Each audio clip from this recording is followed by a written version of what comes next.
নমস্কার, আমি অয়ন।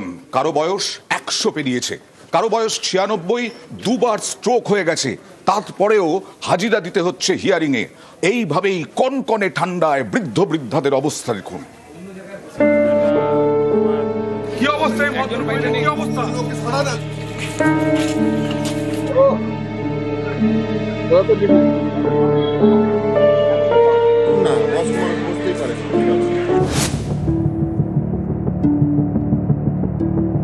ইনি মুক্তিবালা প্রামাণিক, পূর্ব বর্ধমানের কাটোয়ার রাধাকৃষ্ণপুরের বাসিন্দা। শতায়ু মুক্তিবালা এখন আর হাঁটতে পারেন না।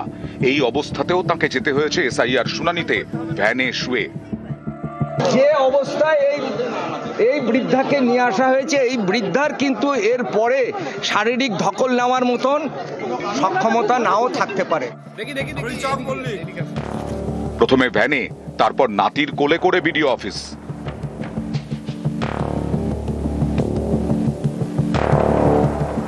আমরা বলেছিলাম, বলেছিল এখানে নিয়ে আসতে হবে। আমরা দেখতে পাচ্ছি শীতকালে ঠান্ডা, বুড়ো মানুষ, সবই ওকে কোলে করে তোলা হয়েছে, কোলে করে নামাইতে হয়েছে। অফিসার বলেছে যে এখানে নিয়ে আসতে হবে। কোচবিহারের দিনহাটার বাসিন্দা নিখিল চন্দ্র সরকার, বয়স 96, দুবার স্ট্রোক হয়ে গেছে। অসুস্থ শরীরে ঠিকমতো হাঁটতে পারেন না, তবু তাকে ডেকে পাঠানো হয়েছে হিয়ারিংয়ে।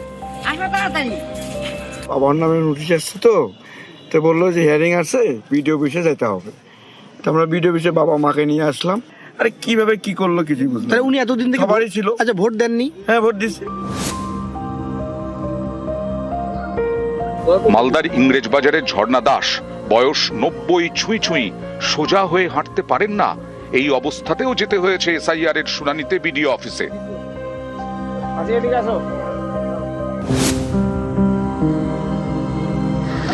হুগলির তারকেশ্বরের মালতী পণ্ডিত, বয়স 80, ঠিকমতো হাঁটতে পারেন না, সঙ্গী লাঠি। সেই লাঠি হাতেই উপস্থিত হতে হয়েছে এসআইআর হিয়ারিংয়ে। আমার নাম ওঠে না পোর্টালে। আমি 2002 সালে আমার লিস্টে নাম আছে। আমি বললাম বিএলআর কে, বাবা আমি না গেলে হবে না, দাঁড়াতে পারি না। বলে তোমাকে যেতেই হবে। দক্ষিণ 24 পরগনার কাকদ্বীপ, এখানকার বাসিন্দা রোহিত কুমার মণ্ডল এবং শ্যামসুন্দর মণ্ডল, দুজনেরই বয়স 80, অশক্ত শরীর, ঠিকমতো হাঁটতে পারেন না। তা সত্ত্বেও যেতে হয়েছে শুনানি কেন্দ্রে হাজিরা দিতে। 2002-ও দিয়েছি, কিন্তু ভোটার লিস্টে নাম নেই। তারপরেও আজকে হিয়ারিং আসছে। হ্যাঁ, তারপরে হিয়ারিং আসতে হলো। এই পর্যন্ত আমি ভোট দিয়েছি, ডকুমেন্ট সব চেয়েছে, ডকুমেন্ট সব দলিল, 75 সালের দলিলও দিয়েছি। ইনি গীতারানী দেবনাথ, বয়স 90, সদ্য হাসপাতাল থেকে ছুটি পেয়েছেন, এখনো ক্যাথিটার লাগানো। এই অবস্থাতেও তাকে হাজির হতে হয়েছে শুনানিতে পূর্ব বর্ধমানের কালনায়।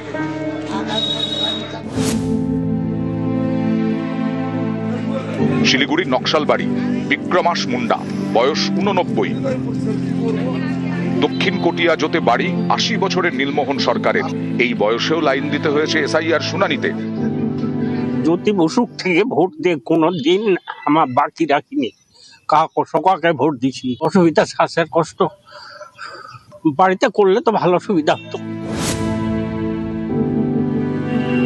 উত্তর 24 পরগনায় বারাসাত 1 নম্বর ব্লকের শুনানি। গাড়ি ভাড়া করে সেখানে হাজির 83 বছরের শোভারানী দে। তাঁরও বাড়ি হৃদয়পুরে। পরিবারের দাবি 10,000 টাকা দিয়ে গাড়ি ভাড়া করতে হয়েছে। আমাকে দুটো গাড়ি ভাড়া করে 5-এর বাজারে 10,000 টাকা খরচা আছে।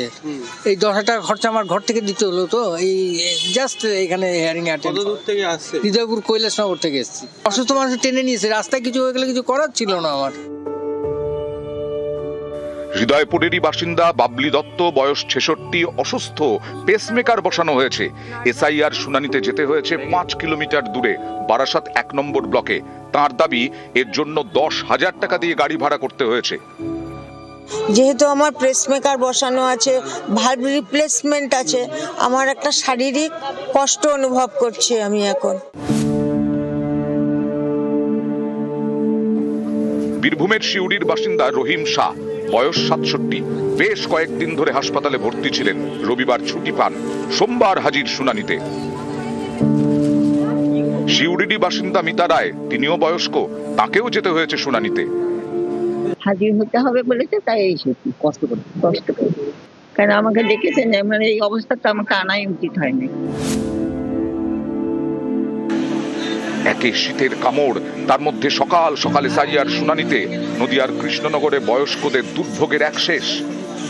2002 সালে তার আগে আমাদের নাম টাম ছিল, তো এখন কথা হচ্ছে 2002-এ দেখছি নাম নেই। আমাদের আসা খুবই অসুবিধা, এবং এই ঠান্ডার মধ্যে যে এসেছি খুবই কষ্ট করে এসেছি। কেউ অসুস্থ, কেউ বয়স্ক, এই অবস্থায় জলপাইগুড়ির ধূপগুড়িতে শুনানিতে হাজিরা। কোমরে ব্যথা। এই ঠান্ডার মধ্যে কতটা কষ্ট হচ্ছে? 2002 লিস্টে নাম ছিল না আপনাদের? দক্ষিণ 24 পরগনার কুলতলির বাসিন্দা আরি হোসেন শেখ ঠিকমতো হাঁটতে পারেন না।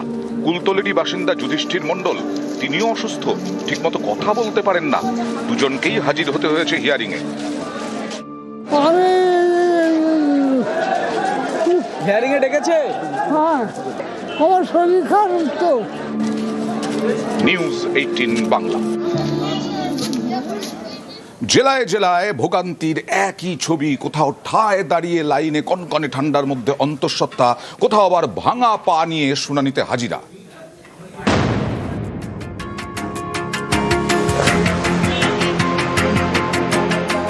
সোমবার সকালে বসিরহাট 2 বিডিও অফিসে হিয়ারিং এর জন্য ভিড়, ঘন্টার পর ঘন্টা লাইন। সেই লাইনে গিয়ে দাঁড়াতে হয় 8 মাসের অন্তঃসত্ত্বাকে। সমস্যা হচ্ছে? কি সমস্যা হচ্ছে? এই মাথা ঘোরাটা, বাথরুম পাচ্ছি বারবার, অসুবিধা তো হবে এত লোকজনের মাঝখানে। শুনানিতে ডাক করা কি সমস্যা? তো হিয়ারিং এ দেখে জানি না এখন কি করবে। অনেকক্ষণ বসে আছে, অসুবিধা হচ্ছে না?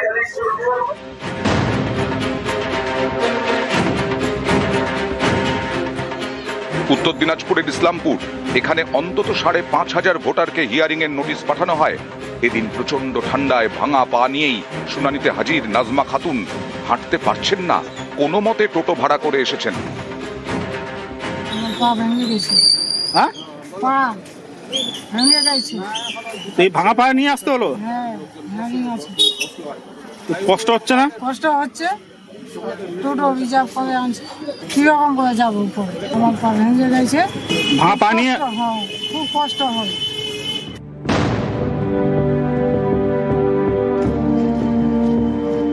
জলপাইগুড়ি শহরের সমাজপাড়ার বাসিন্দা শ্যামল ছেত্রী, 25শে ডিসেম্বর বাবা মারা গেছেন। এদিকে সোমবার হিয়ারিং, বাধ্য হয়ে কাছা পড়া অবস্থাতেই শুনানিতে হাজির হতে হয়েছে। আচ্ছা, বাবা প্রতিদিন আমাদের পুরো চাষে কাজ করে, সে পুরো চাষে কষ্ট করে সকালবেলা আসতে হলো। এটাও তো কষ্ট হচ্ছে, খালি পায়ে এরকম অবস্থায় আসাটা। বাবা মারা গেলেন কবে? এই 25 তারিখে। আপনি অনুরোধ করেছিলেন? অনুরোধ আর কি বলবো, আর কি বললো? বলো আসতে লাগবে।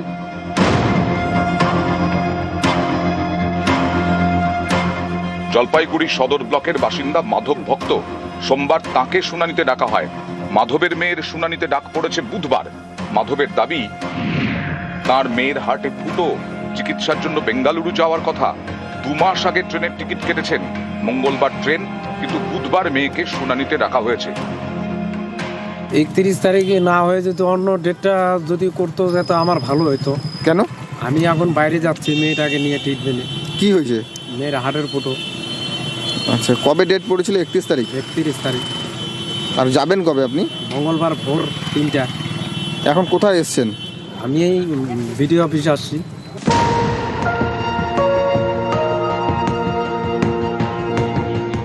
সোমবার আলিপুরদুয়ার 1 ব্লকের বিডিও অফিসে হিয়ারিং এ হাজির পরিযায়ীরা।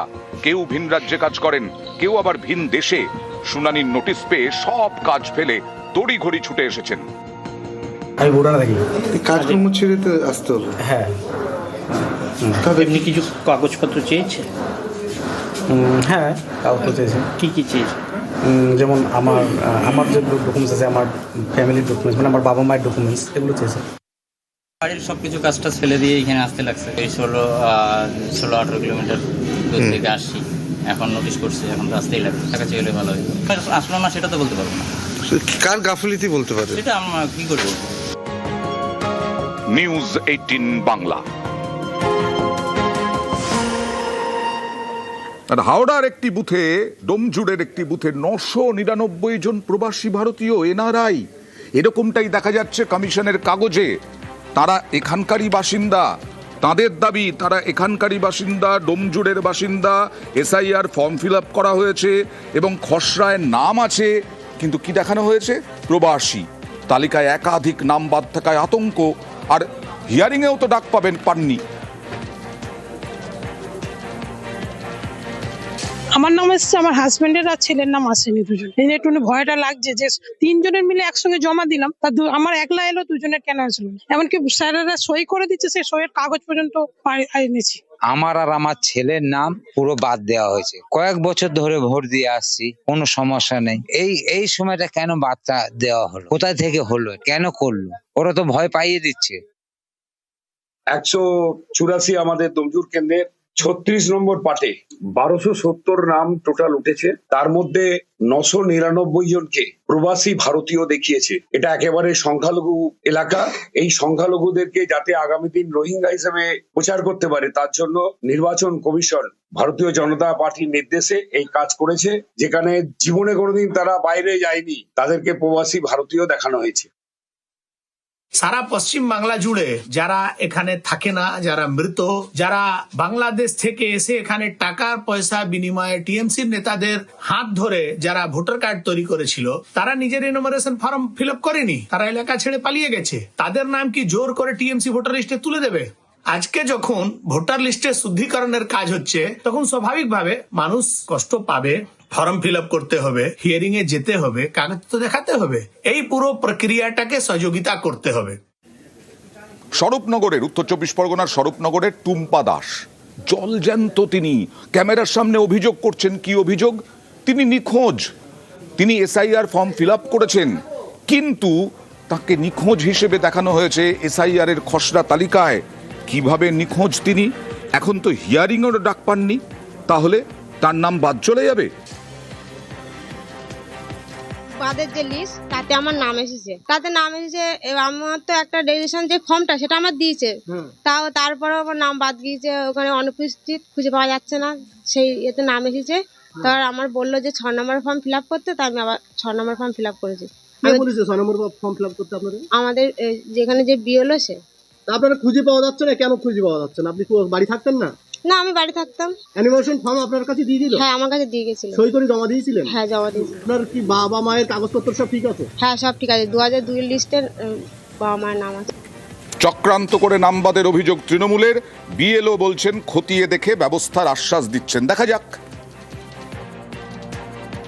কিভাবে তাকে নিখোঁজ দেখানো হয়েছে। আমরা জানি শুভেন্দু অধিকারী বলেছেন যে 1.5 কোটি ভোটার বাদ দিতে হবে। ইলেকশন কমিশন মনে হয় এই 1.5 কোটি ভোটার বাদ দেওয়ার টার্গেট নিয়ে এইভাবেই এই বৈধ ভোটারদের নাম বাদ দিচ্ছে। আমরা আমাদের জেলা রাজ্য নেতৃত্বকে জানিয়েছি, আমরা আরওকে জানিয়েছি, একটা বৈধ ভোটারের নাম যদি বাদ যায়, আমরা কিন্তু যতদূর যাওয়ার ততদূর যাব। আমার এখান থেকে যে অ্যাবসেন্ট লিস্ট গিয়েছে, সেখানে 7 জনের নাম আছে, সেই লিস্টে টুম্পা দাসের নাম নেই। এবার এটা যখন খসড়া লিস্ট বেরোলো, আমি সঙ্গে সঙ্গে বিডিও অফিসে যোগাযোগ করলাম। ওনারা বললেন যে দেখুন, এটা তো আমরাও বলতে পারবো না, এটা মনে হচ্ছে কোনো কারণে বা সার্ভারের সমস্যার জন্য হতে পারে। 6 নম্বর ফর্ম ফিল আপ করে ওখানে একটা নোট দিতে বলছে আমাদেরকে, যেখানে বলছেন যে কোনো কারণে এখানে অ্যাবসেন্ট লিস্টে চলে এসছে, এবং ওই নোটটা আমাদেরকে বলছে অবশ্যই হিয়ারিংয়ের দিন উপস্থিত থাকতে নামটা তুলে দেওয়ার জন্য। এটা হচ্ছে বিডিও অফিসের মতামত। এই ইআরও বা ইআরও যারা আছেন ওনারা বলছেন। আপনি তো অ্যামোরেশন ফর্ম জমা দিয়েছিলেন? হ্যাঁ, অবশ্যই।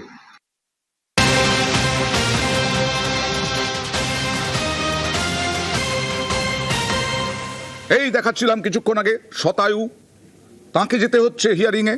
96 বছর বয়স, তাকে যেতে হচ্ছে হিয়ারিংয়ে। হিয়ারিং হয়রানি রুখতে গাইডলাইন এবার কমিশনের। 85 বা তার বেশি বয়সীদের বাড়িতে গিয়ে শুনানি, বিশেষভাবে সক্ষম অসুস্থদেরও বাড়িতেই শুনানি। কথা বলবো প্রতিনিধি সোমরাজের সঙ্গে। সোমরাজ, এ কথা তো শনিবারও বলেছিল নির্বাচন কমিশন, কিন্তু আজকেও তো দেখা গেল, আমরা দেখাচ্ছিও বহু বৃদ্ধ বৃদ্ধা, তাদেরকে যেতে হয়েছে। তাহলে আসলে কি কমিউনিকেশনের অভাব ছিল? না দেখো, সমন্বয়ের অভাব নয়, যেটা হচ্ছে লিখিতভাবে কোনো নির্দেশিকা ছিল না কমিশনের। যেহেতু জাতীয় নির্বাচন কমিশনের তরফে কোনো সম্মতি পাচ্ছিল না, সেই কারণে লিখিতভাবে নির্দেশিকা জারি করতে পারছিল না রাজ্যের মুখ্য নির্বাচনী আধিকারিকের দপ্তর। কিছুক্ষণ আগেই জেলা শাসক তথা ডিস্ট্রিক্ট ইলেকশন অফিসারদের স্পষ্ট করে জানিয়ে দেওয়া হয়েছে যে বিএলও অর্থাৎ বুথ লেভেল অফিসাররা তারা 85 বছর বা তার বেশি বয়স্ক ভোটারদেরকে ফোন করবেন, ফোন করে বলবেন যে তাদের আপাতত শুনানি কেন্দ্রে আসতে হবে না, তার বদলে তারা তাদের বাড়িতে যাওয়া হবে এবং সেটা নির্দিষ্ট সময় যাওয়া হবে। এই নির্দেশই দেওয়া হয়েছে ইতিমধ্যে, এবং বুথ লেভেল অফিসাররা যাদের শুনানিতে ডাকা হয়েছে এরকম 85 বছর বা তার বেশি বয়স্ক ভোটারদের, তাদেরকে ফোন করবেন এবং ফোন করে জানাবেন যে তাদের আসতে হবে না। এবং এর আগে শনিবারও নির্বাচন কমিশন বলেছিল যে এই হিয়ারিং এর পর্বের একেবারে শেষ দিকে, শেষ সপ্তাহে বাড়ি বাড়ি যাওয়া হবে। সেটাই কি এখনো পর্যন্ত সিদ্ধান্ত? একদমই, দেখো যেটা স্পষ্টভাবে নির্দেশ দেওয়া হয়েছে যে বুথ লেভেল অফিসাররা ফোন করবেন 85 বছর বা তার বেশি বয়স্ক ভোটারদের যাদের শুনানিতে ডাকা হয়েছে বা শারীরিকভাবে প্রতিবন্ধী বা অসুস্থ বুথ লেভেল অফিসাররা তাদেরকে ফোন করবেন, ফোন করে বলবেন যে তাদের শুনানি কেন্দ্র পর্যন্ত আসতে হবে না, তার বদলে কমিশনের প্রতিনিধি যাবে তাদের বাড়িতে শুনানির জন্য। আজকে তৃণমূল কংগ্রেসের তরফে অভিযোগ করা হয়েছিল, তাদের প্রতিনিধি দল গিয়েছিল কমিশন এবং স্পষ্ট বলেছিল যে রাতের মধ্যে নির্দেশিকা জারি করতে, এবং কোনো নির্দেশিকা নেই। সেই জায়গাতেই মূলত সমন্বয়ের অভাব তৈরি হচ্ছিল জেলাগুলির সঙ্গে নির্বাচন কমিশনে। সেই জায়গা থেকে নির্বাচন কমিশনের তরফে নির্দেশিকা জারি করে সরাসরি ভাবে জানিয়ে দেওয়া হলো যে বুথ লেভেল অফিসাররাই ফোন করবেন এবং ফোন করে তাদেরকে বলবেন তারা যাতে না আসে। আগামীকাল এই নির্দেশিকায় গাইডলাইন কার্যকর হয় কিনা, বৃদ্ধ বৃদ্ধারা আসেন কিনা, সেদিকে আমরা নজর রাখব।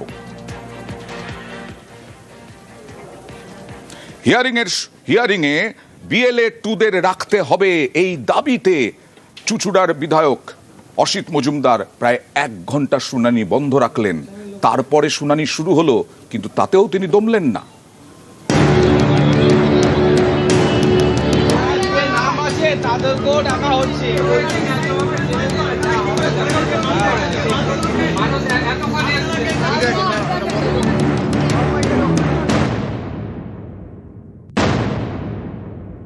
অভিষেক বন্দ্যোপাধ্যায় বলছেন বিএলও 2রা থাকবে ভেতরে হিয়ারিং এ, আর যদি আপনারা থাকতে না দেন আমাদের লিখিত দিতে হবে। ক্যান্ডিডেট হলে এজেন্টরা যদি বুথে থাকতে পারে তাহলে আমাদের এজেন্টরা হিয়ারিং এ কেন থাকবে না? আমরা চাইছি স্পেসিফিক আইন দেখান, বিএলও 2রা থাকতে পারবে না, এরা দেখাতে পারছে না। বিএলও 2রা না ঢুকলে কালকে থেকে আবার বন্ধ। এসআইআর এর শুনানিতে ঢুকতে দিতে হবে বিএলএ 2 অর্থাৎ দলের বুথ স্তরের এজেন্টদের। এমনই দাবি তুলে সোমবার চুঁচুড়া মগরা ব্লক অফিসে এসআইআর এর শুনানি বন্ধ করে দেন চুঁচুড়া তৃণমূল বিধায়ক অসিত মজুমদার। এসডিও সাহেব আপনার কাছেও আসছি, আমি ভিডিও দিয়ে শুরু করেছি।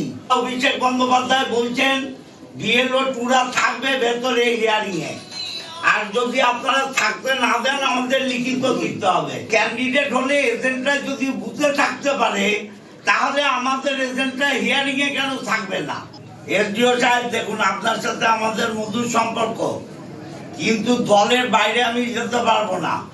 হয় আপনাকে লিখে দিতে হবে বিএলও 2রা থাকবে না, আইদার বিএলও 2রা থাকবে, দুটো যে কোনো একটা পথ নিতে হবে। আমরা এই ধরনের হিয়ারিং পদ্ধতির বিরুদ্ধে। যাকে তাকে যে কোনো অবস্থায় হিয়ারিং করে দেওয়া হচ্ছে। যারা সরকারি কর্মচারী রিটায়ার হয়েছেন, পেনশন হোল্ডার, তাদেরকে হিয়ারিং এ ডাকা হচ্ছে। যারা 2002-এ ভোটার লিস্টের নাম রয়েছে তাকে হিয়ারিং এ ডাকা হচ্ছে। এটা একটা চরম অব্যবস্থা। যারা ভারতবর্ষের নাগরিক তাদেরকে নির্বাচন কমিশন নাগরিকত্ব বলে দেবে, হিয়ারিং হবে, বাদ হবে নাম, একটা জেনুইন ভোটার নাম বাদ হবে না। সকাল 8টা থেকে শুনানির লাইনে ভোটাররা। বেলা 12টায় শুনানি শুরুর কথা ছিল, কিন্তু তার আগেই শুনানি প্রক্রিয়া বন্ধ করে দেন তৃণমূল বিধায়ক। এর জেরে ক্ষোভ প্রকাশ করেন নথি হাতে লাইনে দাঁড়িয়ে থাকা ভোটারদের একাংশ। অনেক লোকেদের যাদের অথেন্টিক ডকুমেন্টেশন আছে তারপরেও তাদেরকে হিয়ারিং এ ডাকা হচ্ছে, নাম বাদ দেওয়ার জন্য। আপনারা কি সেটা চান যে নামটা বাদ দেওয়া?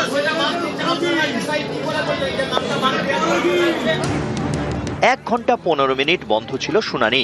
বিষয়টি কমিশনের কানে যায়। তারা নির্দেশ দেয় হুগলির জেলা শাসককে, বলে দ্রুত শুনানি শুরু করতে। সেই মতো শুনানি শুরু হয়। আমরা চাইছি স্পেসিফিক আইন দেখান, বিএলও টুরা থাকতে পারবে না, এরা দেখাতে পারছে না। যে বৃদ্ধ মানুষগুলোকে অন্যায়ভাবে নোটিশ করা হয়েছে তাদের কথা ভেবে কিছু সময়ের জন্য আমরা ছেড়েছি, এবং বিএলও টুরা না ঢুকলে কালকে থেকে আবার বন্ধ। ইলেকশন কমিশনের উচিত ওর বিরুদ্ধে এফআইআর করা, এবং যে যে জায়গায় আসানসোল সহ যেখানে যেখানে এই ঘটনা ঘটছে কেন্দ্রীয় বাহিনী মোতায়েন করা। এদের একমাত্র লাঠা ঔষধ ছাড়া অন্য কোনো ঔষধে এরা কাজ করবে। গণতান্ত্রিক অধিকার রক্ষার জন্য অসিত মজুমদার গেছিলেন। আপনারা তো দেখাতে পাচ্ছেন না আপনাদের অর্ডার যে বিএলএ টু ঢুকতে পারবে না। আপনি দেখান অর্ডার, বিএলএ টু ঢুকতে পারবে না, আপনি অর্ডার দেখান। শুধু চুঁচুড়া নয়, আরও একাধিক জায়গায় বিএলএ 2দের শুনানিতে ঢুকতে দেওয়ার দাবিতে বিক্ষোভ দেখিয়েছে তৃণমূল।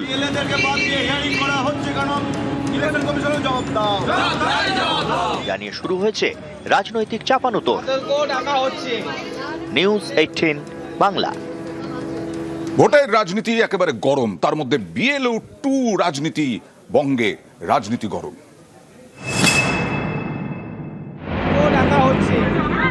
এসআইআর চলাকালীন এবার বিএলএ 2 নিয়ে গরম বঙ্গ রাজনীতি।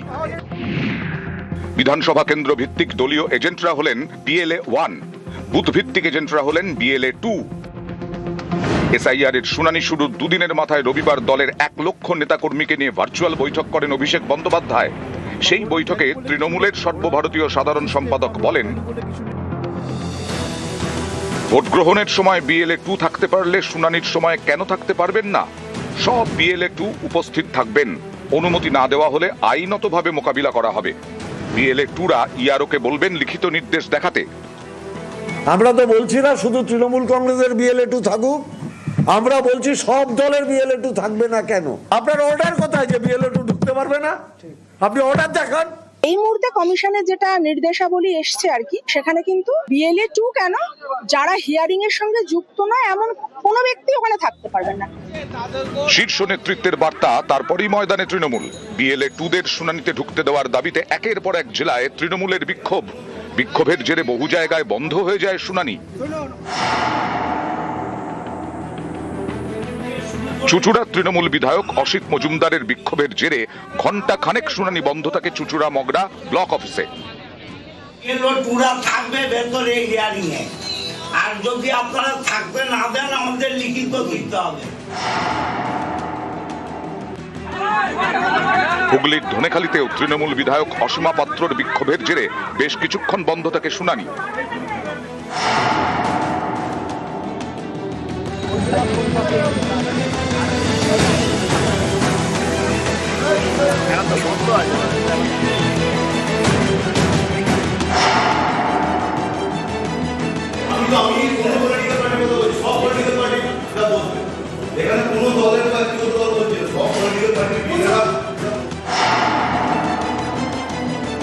অল পার্টি বিএলএ 2 থাকবে, বিজেপি হোক, সিপিএম হোক, কংগ্রেস হোক, টিএমসি হোক, এনি পলিটিক্যাল পার্টি থাকবে। এই পরিস্থিতিতে সিইওর দফতরে জেলা শাসকদের দেওয়া বার্তায় বলা হয়েছে, শুনানি কেন্দ্রে কোনোভাবেই বিএলএ 2দের ঢুকতে দেওয়া যাবে না। জেলা শাসকদেরই এটা নিশ্চিত করতে হবে। শুনানি প্রক্রিয়া যাতে ব্যাহত না হয় সেটাও দেখতে হবে। বিএলএ 2রা শুনানি কেন্দ্রে ঢুকলে ইআরও, এইআরও এবং বিএলওদের বিরুদ্ধে শাস্তিমূলক ব্যবস্থা নেওয়া হবে। নিউজ 18 বাংলা। হিয়ারিং চলছে, হিয়ারিং এর সময়ও মৃত্যু। কল্যাণী, হাওড়ায় 2 জনের মৃত্যু।